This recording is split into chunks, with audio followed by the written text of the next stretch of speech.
আসসালামু আলাইকুম চিন্ময় ভাই, কেমন আছেন? আশা করছি ভালো আছেন। আমি MH মামুন, বর্তমানে ভূতগল্পের একজন লিড মডারেটর। আজ আমি ভূতগল্পের দ্বিতীয় বছরের প্রথম এপিসোড, মানে আমাদের 53তম এপিসোডের ভূতগল্পের দর্শকদের জন্য দুইটি ঘটনা শেয়ার করছি। দ্বিতীয় যে ঘটনাটি সেটা মূলত ইফরিত জিন কেন্দ্রিক একটি ঘটনা।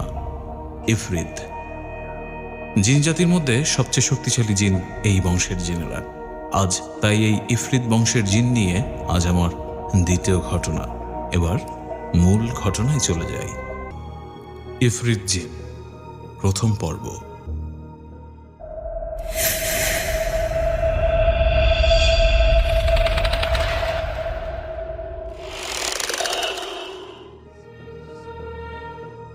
ইমরান সাহেবের বউ প্রতিদিন বিভৎস অবস্থায় বাথরুমে পড়ে থাকেন। এ নিয়ে ইমরান সাহেব খুব চিন্তিত। প্রতিদিন রাতে ওনার বউ বাথরুমে কেন এভাবে বিভৎস অবস্থায় পড়ে থাকেন, এটা তিনি ভেবে বের করতে পারেননি। এ ঘটনা আজ থেকে না, গত 7 দিন ধরে হয়ে আসছে এক নাগারে। বউকে কিছু জিজ্ঞাসা করলে সে উত্তর দেয়, আমি কিছু জানি না, আমাকে কে নিয়ে যায় আর কে জানি আমাকে বিভৎস করে ফেলে। ইমরান সাহেব বউকে তেমন একটা সন্দেহ করেন না, কারণ তাদের বাড়িতে সহজে কেউ প্রবেশ করতে পারবে না, এবং যদি প্রবেশ করে তাহলে বের হওয়াটাও খুব টাফ ব্যাপার। ইমরান সাহেব পেশায় একজন ডক্টর, সারাদিন হাসপাতালে রোগী নিয়ে পড়ে থাকেন, আর রাতে বাড়ি ফিরে নিজেই এক ধরনের রোগী হয়ে যাচ্ছেন দিন দিন। বউয়ের এমন আচার আচরণ ওনার কাছে সুবিধাজনক ঠেকছেন না। বিয়ে করেছেন আজ 3 বছর হয়ে গিয়েছে, এখনো কোনো সন্তান জন্ম দিতে পারেননি। তিনি নিজেই একজন ডাক্তার, কিন্তু সমস্যাটা ওনার নিজেরই। তবে এ নিয়ে ইমরান সাহেবের বউ চিন্তিত নন। তার বউ চায় উপরওয়ালার যেদিন চোখ তুলে তাকাবেন সেদিন অবশ্যই কিছু হবে, কারণ উপরওয়ালার শক্তির কাছে তো বৈজ্ঞানিক শক্তি তুচ্ছ মাত্র, তাই না? এই বলে তিনি ইমরান সাহেবকে সান্ত্বনা দিতেন। তবে আজ 3 বছর পর এমন অদ্ভুত কাণ্ড ঘটার ব্যাখ্যা তার কাছে মেলে না। তিনি উদ্বিগ্ন হয়ে ভাবতে থাকেন, কেন এরকম হচ্ছে? প্রতি রাতে একই ঘটনা। কে কে আসতে পারে? কেনই বা ও বিভৎস অবস্থায় প্রতি রাত্রে বাথরুমে অজ্ঞান হয়ে পড়ে থাকবে? ব্যাপারটা আর মেনে নিতে পারেন না ইমরান সাহেব। অবশেষে তিনি বাসাটা চেঞ্জ করেন 8 দিনের মাথায়। নতুন বাসা, নতুন মানুষ, নতুন পরিবেশে চলে আসেন তারা, কিন্তু তাতেও কোনো লাভ হলো না। পূর্বের ঘটনার মতো এখনও সেই একই কাণ্ড ঘটে চলেছে প্রতি রাত্রে। রাত্রে নিদ্রা যাওয়ার পর অবধি সব ঠিক থাকলেও সকালে তার বউকে আবিষ্কার করা যায় বাথরুমে, ঠিকই বিভৎস অবস্থায়। ইমরান সাহেব দিন শেষে হয়রান হয়ে যায়। এর সমাধান ওনার জানা নেই, কারো কাছে শেয়ারও করতে পারছেন না বিষয়টা। দেয়ালেরও কান আছে। 1 মাস পার হয়ে যায়। ইমরান সাহেব বাসায় এসে দেখেন ওনার বউ ফ্লোরে অজ্ঞান অবস্থায় পড়ে আছে। হাত থেকে কালো ব্যাগখানা ফেলে দিয়ে তিনি তার স্ত্রীর কাছে দৌড়ে যান। বউয়ের পাশে হাঁটু গেড়ে বসে তিনি ডাকতে থাকেন, এই মনি, এই মনি, কি হলো তোমার? ওঠো, ওঠো। কোনো সারা শব্দ না পেয়ে উনি তার স্ত্রীকে কোলে তুলে নেন। এরপর বিছানায় ধীরে ধীরে শুইয়ে দেন। আবার বেডরুম থেকে দৌড়ে ড্রয়িং রুমে যান। পানির মগটা হাতে নিয়ে ফের আসেন আবার বেডরুমে। বউয়ের চোখে মুখে পানি দিয়ে আবার ডাকতে লাগেন, হে মুন্নি, হে মুন্নি, ওঠো। কিছুক্ষণ পর মুন্নির চোখের পাতা খুলল কাঁপতে কাঁপতে। ইমরান সাহেব মুখে কিছুটা হাসির আলো ফুটল। এরপর তিনি মুন্নির পাশে বসে তার গালে 2 হাত স্পর্শ করে বললেন, কি হয়েছে তোমার?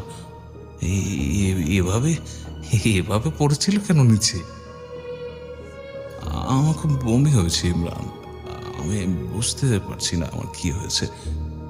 ইমরান সাহেব তার স্ত্রীর কথাটা শুনে খানিকটা কনফিউজড হয়ে যায়। বমি হওয়ার কারণ তো একটাই। তিনি নিজেই আবার দৌড়ে গিয়ে দরজার সামনে থেকে ব্যাগটা নিয়ে আসেন। নিজের বইয়ের পরীক্ষা নিজেই করতে থাকেন। চেক করার পর উনি নিজেই হেসে ওঠেন। যারা সন্দেহ করেছিলেন তাই হয়েছে। নতুন কারো আগমন হতে চলেছে বাড়িতে। দুজন দুজনকে পরম স্নেহে জড়িয়ে ধরে কান্না করতে থাকেন। এই কান্নার মাঝে কষ্ট নয়, সুখ লুকিয়ে আছে। ইমরান সাহেব কয়দিনের জন্য হসপিটাল থেকে ছুটি নিয়ে নেন বউয়ের সেবা যত্ন করার জন্য। সে ছাড়া তো আর কেউ নেই ওর পাশে। ইমরান সাহেবের মা বাবা অনেক আগেই ওপারে পাড়িয়ে জমিয়েছেন। নিজের মামার বাসায় থেকে পড়াশোনা করেছেন উনি। ওনার মামার ছোটোখাটো ডিমের ব্যবসা ছিল, তা দিয়ে ওর পড়াশোনার খরচ চলাতো। কিন্তু তার বিনিময়ে ইমরানের সকল জায়গা জমি তার মামা হাতিয়ে নেন কৌশলে। পড়াশোনা করে নিজের ক্যারিয়ার গড়েন ইমরান সাহেব। এরপর নিজেই নিজের ঠাঁইটুকু তৈরি করেন। মুন্নির মা বাবাকে ব্যাপারটা তিনি জানান। ওনারাও বেশ খুশি হন। কয়েকদিনের মধ্যেই মুন্নির মা আসবেন মুন্নির দেখাশোনা করার জন্য। মাঝখানের সময়টুকু ইমরান সাহেব নিজেই ওনার স্ত্রীর পাশে থাকতে চান। ধীরে ধীরে বেড়ে ওঠে মুন্নির গর্ভে থাকা নতুন সদ্যজাত শিশুটি। কেটে যায় আরও 10 মাস। 10 মাস 6 দিনের পর মুন্নির হঠাৎ গর্ভবেদনা শুরু হয়। ইমরান সাহেব মুখে কালো ছায়া নেমে আসে। আজ ওনার বউয়ের জন্য তার খুব চিন্তা হচ্ছে। বউয়ের এমন কষ্ট তিনি সহ্য করতে পারছেন না। তবে কী বা করার, সব মেয়েকেই যে এমন পরিস্থিতির শিকার হতে হয়। মুন্নিকে হসপিটালে নিয়ে আসা হলো। ইমরান সাহেব অপারেশন থিয়েটারের সামনে দাঁড়িয়ে উপরওয়ালার কাছে এক মনে প্রার্থনায় রত রয়েছেন। কিছুক্ষণ পর ইমরান সাহেবের শাশুড়ি তাকে সান্ত্বনা দিতে ওনার পাশে এসে দাঁড়ান। তারও কিছুক্ষণ পর ডাক্তার সাহেব অপারেশন থিয়েটার থেকে বের হয়ে আসেন। ইমরান সাহেব দৌড়ে গিয়ে ওনার হাত ধরে বলেন, কি হয়েছে ডক্টর? ডক্টর, কংগ্রাচুলেশন, আপনার ছেলে সন্তান হয়েছে। আলহামদুলিল্লাহ। আর মুন্নি, ও ঠিক আছে তো? ও কেমন আছে? সরি ইমরান সাহেব, শি ইজ নো মোর। বলেই ডাক্তার মাথা নিচু করে ফেললেন। ইমরান সাহেব খানিক্ষণের জন্য স্তব্ধ হয়ে গেলেন। তার স্বাভাবিক শারীরিক শক্তি হারিয়ে তিনি সামনে উপর হয়ে পড়ে যান এবং জ্ঞান হারিয়ে ফেলেন। সবাই ইমরান সাহেবকে ধরতে গিয়েও তখন পারেনি। তার আগেই তিনি জ্ঞান হারিয়ে ফ্লোরে পড়ে যায়। জ্ঞান ফেরার পর মুন্নিকে পাগলের মতো খুঁজতে থাকেন তিনি। তবে এটা কতক্ষণ? উনি নিজেও তো একজন ডাক্তার। তিনি খুব ভালো করে জানেন যে সন্তান জন্ম নেওয়ার সময় অনেক মা জীবন হারায়। 10% মাঝে 9% এমনিভাবেই মায়েরা সন্তান জন্ম দিতে গিয়ে মারা যায়। সবাই সান্ত্বনা দিয়ে অবশেষে ওনাকে কিছুটা মানসিক শক্তি দেন। নিজের হাতে তিনি স্ত্রীকে দাফন করে আসেন। এরপর বাড়িতে এসে দেখেন যে ওনার বাচ্চাটা কান্না করছে। এই প্রথম তিনি তার বাচ্চাকে নিজের চোখে দেখলেন। এতক্ষণ মুন্নির দাফনের কাজে ব্যস্ত ছিলেন। অবশ্য তিনি মুন্নিকে ছাড়া এই বাচ্চা নিতেন না। কিন্তু 8 মাস চলাকালীন সময় মুন্নি বলেছিল, এ বাচ্চার সব দায়িত্ব ইমরানের নিতে হবে। ওর যা কিছু হয়ে যাক তাকে মাথায় তুলে বড় করতে হবে, এই শর্ত মুন্নি ইমরান সাহেবকে দিয়েছিলেন। হয়তো আজ সেই কথাটাই বাচ্চার প্রতি ইমরান সাহেবের মায়ার মতো জড়িয়ে গিয়েছে। কিন্তু বাচ্চাটা দেখতে বড়ই অদ্ভুত হয়েছে। আর 10টা বাচ্চার মতো সে নয়। বাজারের দুধ পান করে না সে, বাচ্চাদেরও কোনো খাবার সে খায় না, শুধু পানি খেলেই সে শান্ত। টানা 1 বছর সে বাচ্চা পানি খেয়েই বড় হয়েছে। ইমরান সাহেব নিজেও বুঝতে পারেন না ওনার বাচ্চার এই অভ্যাসের কারণ কি। তিনি চিকিৎসা বিজ্ঞান দিয়ে এর কোনো ব্যাখ্যা খুঁজে পাননি। পৃথিবীতে এর আগে বা তার ডাক্তারি জীবনেও তিনি এমন বাচ্চা কখনোই দেখেননি। অথচ তার নিজের বাচ্চাটাই এমন হলো। বাচ্চা জন্মের 2 বছর পর একদিন রাতে বাচ্চাটাকে ঘুম পাড়িয়ে ইমরান সাহেব ঘুমিয়ে যায় তার পাশেই। তিনি দেখলেন হঠাৎ ওনার বাচ্চা বিছানায় নেই। বেশ ভয় পেয়ে যান তিনি। ঘাবড়ে গিয়ে বিছানা থেকে উঠে দাঁড়ান। ড্রয়িং রুমে গিয়ে দেখেন বাচ্চাটা ড্রয়িং রুমে একা একা পুতুল নিয়ে খেলছে ওই রাতে। মাত্র 2 বছরের বাচ্চার দ্বারা এইভাবে এত রাত্রে কিভাবে জেগে আছে ও? সে বিছানা থেকে নামলই বা কিভাবে? আবার দরজাটাও খুললো কিভাবে? ওনার স্পষ্ট খেয়াল আছে দরজা লক ছিল। আর এত রাত্রে সে পুতুলটাও আলমারির ওই উপর থেকে কিভাবে নামালো? জানলার গ্লাস ভেদ করে যাদের আলো এসে সোজা বাচ্চাটার উপর পড়েছে। স্পষ্ট দেখা যাচ্ছে বাচ্চাটা কি করে। ইমরান সাহেব দাঁড়িয়ে দাঁড়িয়ে দেখছেন তার বাচ্চাটা কি সুন্দর করে খেলছে। আবার তিনি অবাকও হচ্ছেন, মনে করছেন দেখি না কি হয়। কিছুক্ষণ পর বাচ্চাটি পুতুলটার পিছন থেকে ফল কাটার ছুরিটা বের করে। ইমরান সাহেবের চোখ যেন কপালে উঠে যায়। নিজের চোখকে বিশ্বাস করতে পারছেন না। বাচ্চাটা ছুরিটা আস্তে আস্তে করে বের করলো। ফ্লোরে একটা গোলাকার বৃত্ত কেঁকে সে বৃত্তের মাঝখানে পুতুলটিকে শুয়ে দিয়ে ছুরিটা সোজা পুতুলের পেটে ঢুকিয়ে দিল। ইমরান সাহেব আর সে দৃশ্য দেখতে না পেরে কেমন জানি সেখানেই অচেতন হয়ে পড়ে যায়। সকালে সূর্যকিরণ এসে সোজা ওনার চোখে পড়ে। চোখটা মেলে প্রথম কিছুটা টের না পেল, ধীরে ধীরে গত রাতের ঘটনাটা মনে পড়ে যায় তার। নিজেকে ফ্লোরে আবিষ্কার করে তিনি এক লাফে উঠে দাঁড়ান, সোজা রুমে গিয়ে দেখেন যে তার বাচ্চা ঘুমিয়ে আছে। রাত্রে যেভাবে ঘুমিয়ে পাড়িয়েছিল তাকে, ঠিক সেভাবেই বাচ্চাটা শুয়ে আছে। ইমরান সাহেবের মাথায় তখন কিছুই ঢুকছেন না। ওনার বাচ্চা যদি এখানে শুয়ে থাকে, তাহলে গত রাত্রে তিনি কি দেখেছিলেন তিনি? ওটা কি স্বপ্ন ছিল, নাকি ঘুমের মাঝে ফ্লোরে পড়ে তিনি ঘুমিয়েই পড়েছিলেন? ঘুমেই তিনি এই দুঃস্বপ্ন দেখেছেন। এদিকে বাচ্চাটির দিকে একবার তাকালেন, আরেকবার মাথা চুলকালেন নিজের। এসব হচ্ছে নাকি ওনার সাথে? সবকিছু মাথার উপর দিয়ে চলে যাচ্ছে যেন তার। মাথা চুলকাতে চুলকাতে তিনি ড্রয়িং রুমে আসেন। এবার ওনার সব ঝাপসা চিন্তা আস্তে আস্তে পরিষ্কার হয়ে গেল। ফ্লোরে এসে দেখতে পেলেন যে সেই গোলাকার বৃত্তটি, যে গতকাল রাত্রে তার বাচ্চাটা এঁকেছিল ওই ছুরি দিয়ে, সেই বৃত্তটা এখনো আছে। তার গলা দিয়ে একটা ঢোক গিললেন তিনি। তবে কি কাল রাতের ঘটনাটা সত্য? কিন্তু এতটুকু বাচ্চা এসব কিভাবে করতে পারবে একা একা? আবার নতুন এক রহস্যে তিনি হারিয়ে গেলেন। মনে মনে বললেন, মুন্নি যদি আজ থাকতো, তাহলে হয়তো কিছু একটা করতো। মুন্নি, তুমি এভাবে না চলে গেল পারতে। এভাবে তিনি ডুকরে ডুকরে কেঁদে উঠলেন। তার এই ভাবনার মাঝে হঠাৎ তাকে সাহেব বলে কেউ একজন ডেকে উঠলেন। ইমরান সাহেব পিছনে তাকিয়ে দেখেন যে তার বাচ্চার যে দেখাশোনা করে তিনি চলে এসেছেন। মেয়েটির নাম প্রিয়া। তাকে নতুন রাখা হয়েছে ওর দেখাশোনা করার জন্য। মেয়েটা দিনে ডিউটি করলেও রাতে চলে যায়। ইমরান সাহেব প্রিয়াকে ডাক দিয়ে কাছে ডাকলেন। এরপর ধীর কণ্ঠে বললেন, আচ্ছা প্রিয়া, বলো তো, ড্রয়াকে কি তুমি কখনো অদ্ভুত কিছু করতে দেখেছ? আর সত্য কথা বলবো আমার সাথে। বলা হয়নি বাচ্চাটির নাম ড্রয় রেখেছিলাম। ওর জন্মের 5 দিন পর এক সাধু আমাদের বাড়িতে আসেন এবং তিনি নামটা দিতে বললেন ওর। ইমরান সাহেব আমার এসবে খুব বিশ্বাসীও ছিলেন, তাই তিনি ওর নাম সাধুর কথা অনুসারে ড্রয় রেখেছেন। তবে এর আরেকটা বড় কারণ আছে যে সাধু বলেছিলেন ওর নাম ড্রয়া রাখলে মনের আত্মা শান্তি পাবে। প্রিয়া বললেন, না সাহেব, ড্রয়া ভাই যেন তেমন কিছু করতে দেখি নাই। কেন, কিছু হয়েছে নাকি? না, তুমি বলো, মনে করার চেষ্টা করো তো, দেখো মনে পড়বে। মনে করো তো। আপনি কি বলছেন সাহেব? এতটুকু বাচ্চা পোলা কি করব? এখন সরেন, ড্রয়ার ভাইজানটা খাওয়াইতে হইব। সরেন মানে? আরে সাহেব, সুজি খাওয়া মতো। ঠিক আছে, আমি গেলাম, তুমি ড্রয়ার খেয়াল রেখো। আর কিছু হলে আমাকে জানাবা কিন্তু। ঠিক আছে সাহেব, আমি জানাবো।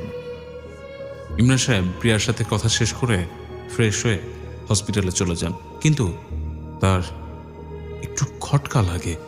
তার মনে হয় প্রিয়া যতই সন্ধি করুক না কেন, এর কোনো ফন্দি নিশ্চয়ই আছে পিছনে। কারণ প্রিয়া কথা বলার সময় ওর চোখে একটা ভয়ের ছাপ দেখতে পেয়েছিলেন ইমরান সাহেব। সে তার সাথে কথা বলার সময় বারবার এদিক সেদিক তাকাচ্ছিল। সরাসরি চোখের দিকে তাকিয়ে সে কথা বলছিল না, যেন কেউ তাকে একটা অদৃশ্য হুমকির ভিতর রেখেছে। কিছু তো একটা হয়েছেই, কিছু তো একটা বাড়িতে হয়েছেই। বাড়িতে আজ তাড়াতাড়ি ইমরান সাহেব ফেরেন, তবে তেমন কিছুই তিনি উপলব্ধি করেননি। এভাবে প্রতিদিন তিনি কিছু না কিছু লক্ষ্য করতে চান, তবে কোনো কিছুই তার চোখে পড়ে না নতুন করে। ধীরে ধীরে কেটে যায় আরও 5 বছর। ড্রয়া এখন বড় হয়েছে। প্রিয়া এখন এক হিসেবে সেই বাড়িতেই থাকে। একদিন প্রিয়া বাড়িতে না থাকলে ড্রয়া পাগল হয়ে যায়, কারণ ড্রয়া প্রিয়ার উপর এক প্রকার নির্ভর হয়ে পড়েছে। তাই ইমরান সাহেব প্রিয়াকে টাকার সংখ্যা বাড়িয়ে রেখে দেন বাড়িতে। শুধু সাপ্তাহিক পরপর প্রিয়া একবার বাড়িতে যেতে পারে। সেদিন তো আসতে দেরি হয়েছে বলে ড্রয়ার নিজে গিয়েই প্রিয়াকে নিয়ে আসে।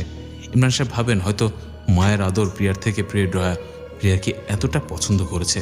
এইভাবে একটু মুচকি হাসেনও তিনি। তবে ড্রয়ার এখন 7 বছর পূর্ণ হয়েছে। খানিকটা বড় হয়ে গেল। দেখতে দেখতে ছোটবেলায় এক অদ্ভুত ঘটনা দেখলো। এখন আর ইমরান সাহেব নতুন করে কিছুই দেখেন না, বলতে গেলে ড্রয়ের সাথে কিছুই ঘটে না। তিনি সেই ঘটনা প্রায় ভুলেই গিয়েছেন এক পর্যায়ে, কিন্তু আবার এমন যে একটা কিছু ঘটবে ইমরান সাহেব তা তার স্বপ্নেও কল্পনা করেননি। হসপিটাল থেকে একসময় ফেরার সময় তিনি দেখলেন বিশাল একটা বড় কুকুর আর রাস্তার পাশে বসে পচা একটা কিছু খাচ্ছে। পচা সেই বিভৎস গন্ধে চারপাশটা বিভৎস একটা পরিবেশের সৃষ্টি হয়েছে। কুকুরটা উচ্চতা একটা মানুষের সমান। ইমরান সাহেব গাড়ি থামিয়ে দেখছেন যে কি হচ্ছে আসলে। গাড়ি লাইটের আলোয় কুকুরটা চোখে পড়তে সে একটা ভোঁ দৌড় দেয়। তবে অবাক করা বিষয়টি, কুকুরটির গলায় একটা লকেট রয়েছে, যেটা ওর ছেলের ড্রয়ার লকেট। কি সাংঘাতিক! ড্রয়ার লকেট ওই কুকুরের গলায় আসলো কিভাবে? ইমরান সাহেবও সাত পাঁচ কিছু না ভেবে ওই কুকুরের পিছু নিতে লাগলো। কুকুরটি দৌড় দিয়ে সোজা ইমরান সাহেবের দেয়াল টপকে তাদের বাড়ির ভিতরে ঢুকে যায়। ইমরান সাহেব ভয় পেয়ে যান খুব। গাড়িটা বাসার সামনে রেখে সোজা কলিং বেল বাজালেন তিনি। প্রিয়া দরজা খুলতে ইমরান সাহেব বলেন, এই ড্রয়ার কোথায়, ড্রয়ার কোথায়? প্রশ্ন শুনে প্রিয়ার চোখ দুটি কানাকানি করতে লাগলো। ইমরান সাহেব আর না দাঁড়িয়ে সোজা ড্রয়ার রুমে চলে গেলেন। গিয়ে দেখে ড্রয়ার তার বিছানায় ঘুমাচ্ছেন। ইমরান সাহেব ড্রয়ারকে দেখে উল্টো নিজের রুমে আসেন। দরজা বন্ধ করে জামা খুলে খালি গায়ে সোজা ওয়াশরুমে তিনি চলে যান। পুরো ঝর্ণা চালু করে দেওয়ালে দুই হাত রাখেন, চোখটা বন্ধ করে একটা অদৃশ্য চিন্তায় ডুবে যান তিনি। তখন ড্রয়ার আসলে সাধারণ কেউ না, কারণ তিনি এইমাত্র আসার সময় ড্রয়ার রুমের জানলায় রক্ত দেখে এসেছেন। নিজের ছেলে এত বড় একটা বিপদ সংকেত হবে ভাবেননি তিনি। আমার ড্রয়ারের সাথে কি হচ্ছে, কি হচ্ছে ড্রয়ারের সাথে? ড্রয়ার কে? এইসব অনেক কিছু ভাবতে ভাবতে তারপর একটু ফ্রেশ হয়ে রুমে চলে আসেন। খাওয়ার সময় খাবার না খেয়ে তিনি প্রিয়াকে বললেন, প্রিয়া চলো আমার সাথে কাজ আছে। প্রিয়া কথাটা শুনে ভয় পেয়ে যায় কিছুটা, তবে কিছু বলার আগেই ইমরান সাহেব প্রিয়ার হাত ধরে সোজা গাড়িতে তুলে নেন। তুফান গতিতে গাড়ি চালিয়ে চলে আসেন একটা নদীর পাড়ে। আবার প্রিয়ার হাত ধরে তিনি গাড়ি থেকে নামালেন। এরপর ইমরান সাহেব ভয়ঙ্কর গর্জন ছেড়ে বললেন, এই এত সবকিছু তুই লুকিয়েছিস কেন? বল বল, তুই আমার কাছ থেকে লুকিয়েছিস কেন? তুই সব জানিস। সাহেব আর কিছু করি না, আমার মাফ করে দেন। প্রিয়ার কাতর কণ্ঠস্বর শোনা গেল তখন। আর একটা মিথ্যা বলে তোকে পানিতে ফেলে দিয়ে মেরে ফেলবো, কিন্তু বল বল, প্রথম থেকে একদম শেষ অবধি বলবি আমাকে। দাঁড়ান দাঁড়ান সাহেব,